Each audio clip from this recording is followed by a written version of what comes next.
bonjour à toutes et à tous, bienvenue sur 7com TV, magazine 7 Sport. On est déjà au magazine numéro 34, ça défile. Aujourd'hui, on va mettre en lumière avec plaisir Olivier Lamoine. Bonjour Olivier. Bonjour Jérôme, bonjour à toutes et tous, bonjour handballeurs, handballeuses. Alors, dans le milieu du handball, on te connaît bien. Pour repréciser à ceux qui suivent l'émission et qui ne connaissent pas toujours le monde du handball, tu es secrétaire général du comité 54 de handball. Et on avait envie, justement, comme on l'a fait pour le CDOS 54, le cross et d'autres choses, mettre en avant également le comité de Meurthe-et-Moselle du handball. On salue Christine Belleville, que je connais bien, notre chère présidente. Et voilà, c'est un petit peu l'idée de cette vitrine aujourd'hui, de cette rencontre et de cet échange. Donc, pour te présenter, mon cher Olivier, tu es toujours arbitre. Alors, en ce moment, on va en parler que c'est un peu compliqué. Tu es ancien joueur, bien sûr, de handball. Et tu es sur l'arbitre avec le club de l'Entente Saint-Nicolas-Varangéville. C'est bien ça? Oui, tout à fait, tout à fait. Et donc, c'est prometteur, effectivement. Mais ce n'est pas là que j'ai commencé ma carrière, hein. D'accord, on va en reparler. Non, mais c'est, je Ouais. situe par rapport à aujourd'hui. Alors, déjà, merci de nous accorder de ton temps. Première question, comment tu vis cette, on va parler que de la vie sportive, cette période de Covid un peu compliquée où malheureusement, tu ne peux pas être sur le terrain avec le sifflet pour arbitrer. Comment tu gères ça en ce moment et tu vois ça de ton côté? Écoute, c'est vrai que les terrains manquent, c'est vrai que l'activité sportive manque, c'est vrai que les rencontres manquent, c'est vrai que les échanges manquent. Néanmoins, ce n'est pas pour autant qu'on reste inactif. On a quand même au comité un certain nombre de choses à régler. On est obligé d'anticiper la reprise de Bien sûr. janvier, avec les différentes annonces gouvernementales qu'on vient d'avoir. On est assez optimiste, hein. On a Alors, lancé on une. parle d'une reprise de janvier, on ne parle pas d'une reprise mi-décembre pour les jeunes? Tu savais pas? Alors, la reprise mi-décembre, ça pourrait être sous l'égide des entraînements, de la préparation athlétique, sous D'accord, réserve de l'ouverture des salles qui bien pourrait sûr. être faite pour les catégories mineures. Après, les majeurs, c'est un peu plus tard. Et nous, on est en train d'essayer d'organiser et de travailler, d'anticiper pour avoir un retour à la compétition sur un format différent des compétitions qu'on avait initialement prévues en septembre. Dès le mois de janvier, D'accord. dans la première quinzaine de janvier, sans trahir de secret pour les catégories jeunes, et puis plutôt fin janvier, début février pour les catégories seniors. Mais ça D'accord. demande beaucoup de travail, ce qui veut dire que C'est c'est un deuxième démarrage d'une nouvelle saison, quoi, en fait. c'est ça, mais ça permet d'avoir quand même quelques perspectives, quelques dates envisageables pour les clubs. D'ailleurs, ce qu'on peut remontrer derrière toi, et je te remercie également de cette mise en page, c'est un petit peu les clubs que vous représentez avec le comité 54. On voit différents logos, donc on les salue également toutes et tous ceux qui nous suivent. Alors, pour revenir, avant de reparler un petit peu des missions et du comité 54, refais-nous un petit peu ton parcours à toi handballistique de tes jeunes début d'année à Dombasle, je crois, c'est là-dessus qu'on va revenir, à ton arrivée au comité 54 et à un moment donné, on arrête de jouer comme joueur et on devient également arbitre. Je t'en prie, le micro est ouvert pour toi. Tout à fait. Bah, écoute, l'histoire commence 45 ans plus tôt, on va dire ça comme ça. Hier, 45 ans plus tôt, c'était hier. ouais, c'était hier, tout à fait. Dans le club de Dombasle, durant les années dorées du club de Dombasle, où ma première licence était dans ce club. À 7 ans, je crois, c'est ça? Ouais, 7-8 ans à peu près, D'accord. dans les toutes petites catégories. Ah, mais c'est bien de le situer aussi par rapport à aujourd'hui où on démarre un peu plus jeune avec le baby hand. Donc c'est bien, là c'était à C'est l'époque où on ça. démarrait un peu plus grand. Et puis ma courbe d'apprentissage s'est faite là-bas. Initialement, je jouais pivot.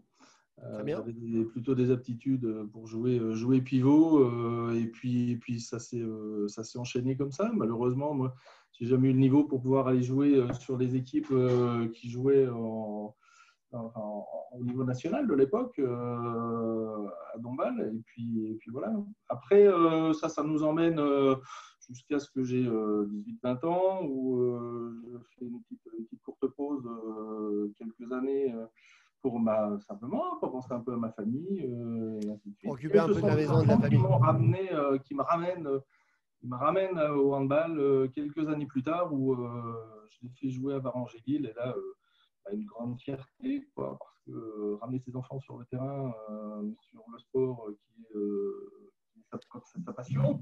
Tout à fait. Super intéressant. Donc derrière, ce qui est embêtant, c'est que ben oui, il y a des joueurs, il n'y a jamais assez de bénévoles dans les clubs, donc les parents commencent à être bénévoles, commencent à aider un tout petit peu, et puis on est joueur, et puis il n'y a pas assez d'arbitres. On apprend Donc, tu t'impliques dans le club et et puis un naturellement, arbitre les choses arrivent. voilà, et puis derrière, il n'y a pas assez d'entraîneurs, donc on fait les stages, et puis on commence à coacher des équipes, et puis après, ben, on prend un certain nombre de casquettes. Et les années passent, et on se retrouve, je dirais, sur les ailes à jouer, et puis après, la condition physique manque, et puis, et puis ben, on se dit qu'on va aller plutôt donner de son temps, puisqu'il y a des gens qui l'ont fait avant nous. Donc, je m'intéresse un peu à la coque. Je passe une dizaine d'années à la coque. D'accord. Et puis derrière ça, une sollicitation de Christine, que je remercie au passage, sur la mandature actuelle, où elle a souhaité me proposer le poste de secrétaire général, et que j'ai accepté, puisque ça me paraissait être dans la Donc là, continuité normale. Quoi, voilà. là, tu viens d'y arriver quoi, sur cette année, bien, c'est bien ça? Ah bah totalement, oui. Donc voilà, donc On a été élu en septembre. Christine m'a dit il faut absolument qu'on voit le nouveau visage du comité 54 par Olivier. Et d'ailleurs, je tiens à dire, et j'en profite de cette émission, que Nicolas et Vincent ont largement poussé pour qu'on te voit devant. Et on les salue. Mais ne On t'inquiète les pas. salue, je les en remercie. Voilà, et on aura l'occasion de les attraper au vol. Je te rassure, rien ne sera oublié.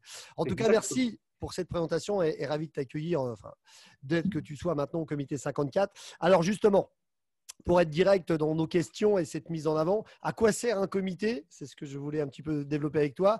Un comité départemental, quelles sont vos actions, vos missions, le suivi que vous pouvez apporter au club? Alors, il est bien évident qu'on est conscient de la situation du Covid, de la Covid. Ce n'est pas aujourd'hui, mais en règle générale, que fait le comité 54? Que fait le comité de Meurthe-et-Moselle? Alors, le comité, au sens large, il est là pour fédérer un peu les clubs et toutes les actions que les clubs peuvent mener de façon individuelle ou collective de temps en temps. Oui. L'idée est d'augmenter le plus possible le nombre de licenciés, notre taux de pénétration, et donc de les associer au travers d'événements et de tout ce que l'on peut faire. Mais c'est aussi organiser les compétitions, c'est aussi organiser principalement autour du développement avec Nicolas, des interventions dans les écoles. C'est aussi essayer Pour de initier au trouver… handball. Ouais.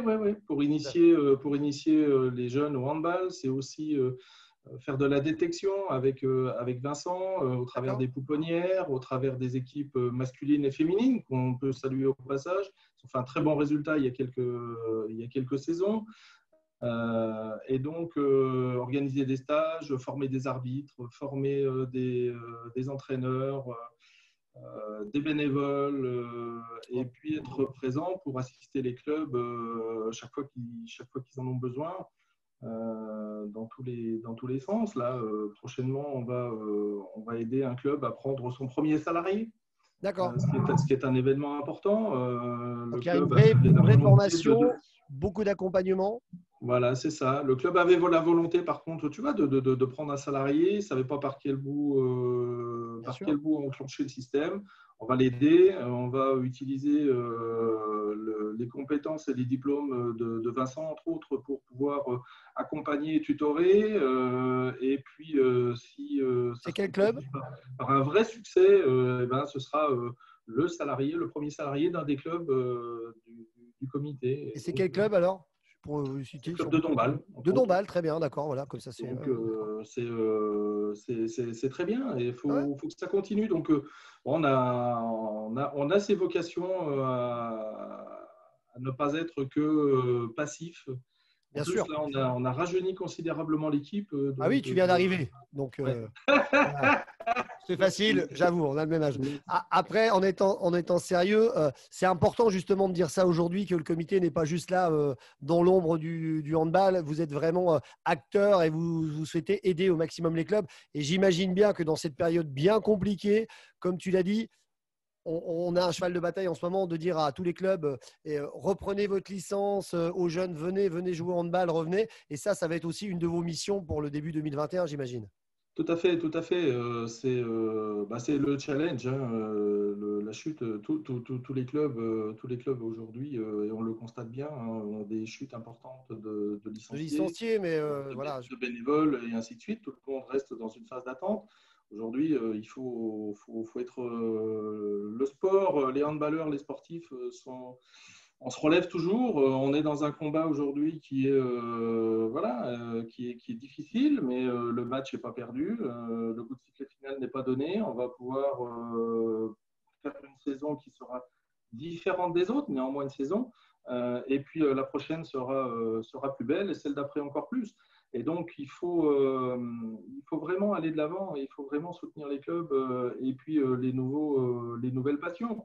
À ce stade, on est en train d'essayer de voir aujourd'hui si on peut s'associer avec des visages ou trouver des visages intéressants, des gens, je pense aux pros du Grand Nancy, qui Bien pourraient sûr. peut-être aider le développement sur la clôture d'une intervention dans une école, pouvoir nous aider. Donc, on est en discussion un peu avec Faustine, entre autres, Faustine et David, puis évidemment. Mais je pense quelques que ça passe par là aussi. responsables du Grand Nancy, pour voir si on peut imaginer de clôturer des interventions dans les écoles avec la présence d'un pro ou de deux, trouver un créneau pour…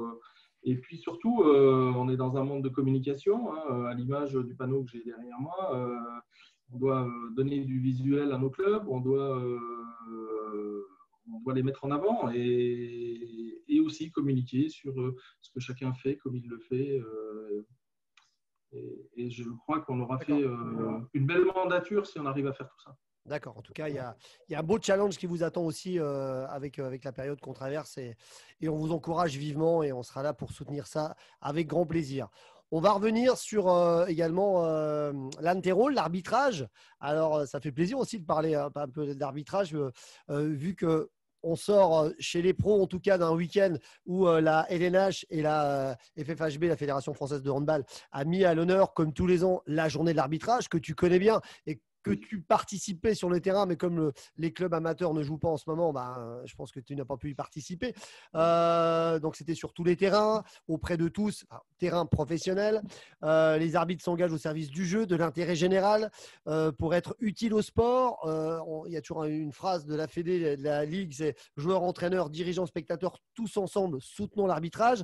Comment tu définis ton rôle dans le jeu et sur le terrain en tant qu'arbitre? Parce que des fois, les arbitres, on les critique, on n'est pas d'accord avec eux et tout, mais sans les arbitres, on ne peut pas jouer au handball. Voilà. Exactement. Je le rappelle. Et ils font partie du jeu. Avec les erreurs, c'est humain, ça fait partie du jeu aussi. On en veut moins des erreurs, mais il y en a. Des fois, il n'y en a pas du tout. En tout cas, c'est vraiment un rôle qui est loin d'être facile à assumer. Et en tout cas, de ma part, il y a beaucoup de respect pour l'arbitrage. Je t'en prie, mon cher Olivier. Merci. Et c'est totalement vrai. Hein. Pour moi, alors, j'ai peut-être une vision particulière de l'arbitrage, mais pour moi, l'arbitre, c'est un joueur à part entière sur le terrain. C'est un acteur à part entière. Il a une fonction particulière sur le terrain. Néanmoins, il est là pour prendre autant de plaisir que les joueurs. Par contre, il a, pour moi, le rôle plutôt de facilitateur. Et il doit toujours trouver l'équilibre, le juste équilibre entre laisser les joueurs prendre du plaisir, laisser les joueurs jouer, développer du jeu et puis faire respecter le cadre qui s'appelle le code de l'arbitrage. Tout en étant, on est dans un monde de communication, donc tout en expliquant, en étant pédagogue, et je pense aux catégories jeunes, on est aussi, il ne faut pas l'oublier, un sport de contact, on n'a que des passionnés autour des terrains. La gestion des émotions, c'est un facteur qui n'est pas toujours évident, et si l'arbitre perd son sang-froid, et si l'arbitre n'est pas un peu pédagogue, qu'il n'explique pas, je pense qu'on est passé à côté de la mission de l'arbitrage aussi, qui est, on n'est pas éducateur, mais on pourrait être assimilé à ce… On sait bien qu'un joueur de handball n'est jamais de mauvaise foi. Évidemment. Jamais. Jamais. Il a sa propre vision du jeu, et puis puis voilà, bon, quand il se fait prendre par la police, eh bien, c'est jamais de sa faute. Et puis voilà. Bon, alors Bon, il sur faut d'autres sports, c'est l'expliquer, comme ça aussi, hein, on rassure tout le monde, évidemment. c'est juste normal. Et par contre, ce qui se passe très bien, c'est que effectivement, aujourd'hui, la jeune génération d'arbitres arrive à se faire respecter, arrive à respecter l'équilibre.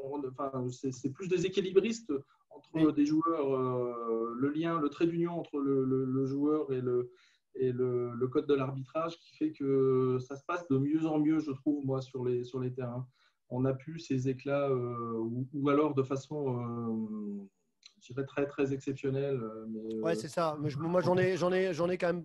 Après, dans ma jeune petite carrière de handballeur régional, j'ai jamais eu trop de matchs où ça partait, comme on dit, en live des fois. Ça a des fois été tendu, mais voilà, j'ai toujours, en tout cas, moi, de mon côté, il y a toujours eu un certain respect, même si je n'étais pas toujours d'accord sur certaines décisions qui font, mais en toute honnêteté.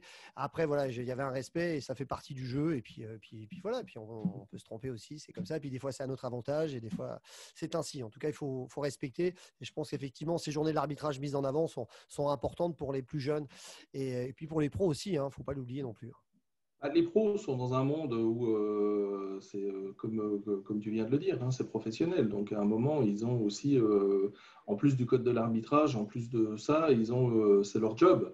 Donc à un moment, ils doivent être, et ils le sont très très souvent. Hein. C'est très très rare qu'on voit aujourd'hui des pros avoir des mots, avoir des gestes, Oui, ou oui. des choses comme ça. Hein. Ouais. C'est un sport de contact qui est très respectueux et Je très pense que dans le respecté. handball, sans défendre notre sport, c'est quand même un sport de valeur et voilà, il y a un certain respect, sans critiquer bien sûr d'autres activités. Mais voilà, côtoyer le monde professionnel depuis 16e saison, j'attaque. Voilà, j'ai jamais vu vraiment de débordement. Voilà, des fois des mots qui s'envolent, mais rien de bien méchant en tout cas sur le terrain de Nancy. Non, jamais rien d'agressif, jamais rien de méchant. Et ce sont des gestes, ce sont des erreurs de contrôle bien plus souvent que des erreurs volontaires. Ouais. Donc, et ça, c'est lié à tous les sports de contact. Oui, bien sûr. C'est juste normal et bon enfant. Voilà. Et les arbitres, je pense aux jeunes catégories et le travail formidable qui est fait dans les bassins à l'heure actuelle pour former de jeunes binômes. Ils arrivent à se faire respecter, ils arrivent à évoluer, ils ont la foi, c'est très bien, et ils ont les armes pour se faire respecter. Et tout ce qui a été mis en place avec les accompagnateurs, avec tout ça, les adultes qui encadrent, c'est super bénéfique. Bah, tant mieux. Et donc aujourd'hui, l'arbitrage, à mon avis, va connaître de futures années intéressantes. On va suivre ça de près. Avant de conclure cette petite rencontre et ces échanges, mon cher Olivier, quels seraient pour toi les 2 meilleurs souvenirs de sportifs, joueurs ou arbitres? À toi de me dire un petit peu. Ouais. Alors, enfin, moi, c'est pas forcément des souvenirs, c'est plutôt la fierté d'avoir réussi Vas-y. à concilier quelque chose d'important, la vie de famille, les enfants et le sport. C'est pas donné à tout le monde d'avoir ces 2 enfants qui sont handballeurs. C'est pas donné à tout le monde d'avoir pu les initier, les entraîner, les former, les coacher, les arbitrer, même si de temps en temps on est plus dur avec eux qu'avec les autres et qu'il y a des, Il y a des règlements de compte à la maison discussions. le soir après les matchs. C'était ça ce que tu me disais tout à l'heure en off. Tu lui dis comment Exactement. tu fais? T'es impartial? Je dis non, j'étais quand même dur, mais bon, à la maison le soir, c'était un peu tendu. Ça, c'est la troisième mi-temps et c'est là qu'on fait le match, c'est ça? Exactement. Mais enfin, c'est une vraie fierté. J'ai 2 enfants. J'en ai un qui a joué, le grand, qui a joué au Grand Nancy jusqu'en National 3. Et le second qui a joué avec moi en prénat. Bon, c'est très bien. Enfin, c'est Ouais, c'est voilà super. Bah, évidemment. ma fierté. On va dire ça comme ça. Bah, félicitations. En tout cas, c'est de bons souvenirs partagés. Merci. Merci Olivier d'avoir accepté ce rendez-vous, cette interview. Merci à Christine d'avoir laissé sa place, ainsi qu'à Nicolas et à Vincent qu'on embrasse. Un petit mot de conclusion. Faudra pas les oublier. Hein. Je ne les oublie pas, surtout que Vincent, je le croise encore assez souvent, donc ne t'inquiète pas, je saurai lui rappeler En tout cas, en plus, c'est un bon chroniqueur sur le Grand Nancy en ce moment sur les réseaux. Donc, il est très, très bon. Donc, voilà, on n'hésitera pas à l'avoir aussi. Quelques mots pour conclure. Je te laisse le micro ouvert si tu veux un petit peu dire quelques mots sur le comité 54 à vos partenaires ou licenciés ou clubs. N'hésite pas, le micro est ouvert pour toi. Bah écoute, oui, merci. On est là pour tous les clubs, on est là pour tout le monde, pour tous les licenciés. J'espère que on a tenté de lancer une saison la plus normale possible. Le gouvernement l'a fait stopper. On va avoir droit à un deuxième départ. On va essayer de faire en sorte qu'il soit le plus long possible et puis le plus harmonieux et le plus compétitif et qu'il apporte le plus de plaisir à tous nos licenciés. Prenez vos licences, ne jouez pas la montre. Cette année sera une année compliquée, vraisemblablement. Il faut soutenir les clubs comme ça aussi, c'est important. Voilà. L'année prochaine sera bien meilleure. On est des sportifs, le coup de sifflet final n'est pas donné, la saison n'est pas finie. Prenons du plaisir sur les terrains et faisons le bilan à la fin. Très bien, merci Olivier. Un petit rappel, si on veut suivre l'actualité du comité 54, page Facebook évidemment, comité 54 handball, Instagram bien sûr. Et puis vous avez également sur le site internet comité54handball.com. Olivier, au plaisir de te voir en vrai sur un terrain. Prends soin de toi. Merci, prends soin de toi, prenez soin de vous et on se retrouve sur le bord des terrains à soutenir nos clubs et nos équipes. Merci beaucoup. Merci à vous de nous avoir suivis sur Setcom TV, 7 Sport. Prochain rendez-vous. On vous donne les infos sur nos prochains invités. Un certain Vincent Girard, PSG, équipe de France, débarque bientôt. Suivez l'actualité. Merci à tous. Bonne soirée.